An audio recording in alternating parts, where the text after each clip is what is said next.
আর আপনাদের সামনে কাজের ভিডিও নিয়ে চলে এলাম। মোবাইলটা হাত থেকে পড়ে যায়, উপরে কোনাখানে হালকা একটু দাগ হয়ে গেছিলো, তাই আমার কাছে সারানোর জন্য নিয়ে এসেছিলো। আমি বললাম কি না, এটা সারানো হবে না, চেঞ্জ করা ছাড়া কোনো উপায় নাই। তাই কাস্টমারের সাথে রেট ফাইনাল করে আমি মোবাইলটা খুলতে লাগলাম। আমার ব্যাগটা খোলা হয়ে গেছে, এখন নাটগুলো খুলে আমি পুরো বডিটাকে, রিংটাকে আলাদা করে নেব। সুন্দরভাবে ডিসপ্লেটা চেক করে নেব, কেন কি ডিসপ্লেটা চেক করাটা আমাদের কাছে খুব ইম্পর্টেন্ট এবং কি খুব জরুরি। তাই সুন্দরভাবে প্রপারলি কাজ করছে কিনা, টাচ ফাচ সব ঠিক আছে কিনা দেখে নিলাম সুন্দরভাবে।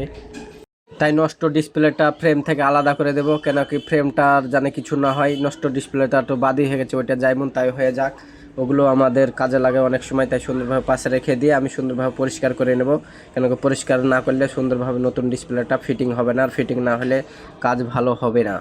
পরিষ্কার হয়ে গেলে আমি সুন্দরভাবে আঠাটা এবং কি গ্লুটা সুন্দরভাবে লাগিয়ে নেব, হালকা কিছুক্ষণ শুকিয়ে নেব, জানে ডিসপ্লেটা সুন্দরভাবে ফিটিং হয়।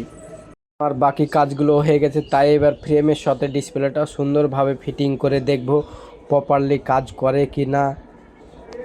ডিসপ্লেটা খুবই সুন্দর ফিটিং হয়েছে, তাই আমি ব্যাকসেলগুলো সুন্দরভাবে লাগিয়ে, নাটগুলো সুন্দরভাবে লাগিয়ে নেব। আমি বারবার সুন্দর কথাই বলি, কেন কি আমার সুন্দর কাজ, তাই আমি সুন্দর বলি। যাই হোক, আলহামদুলিল্লাহ।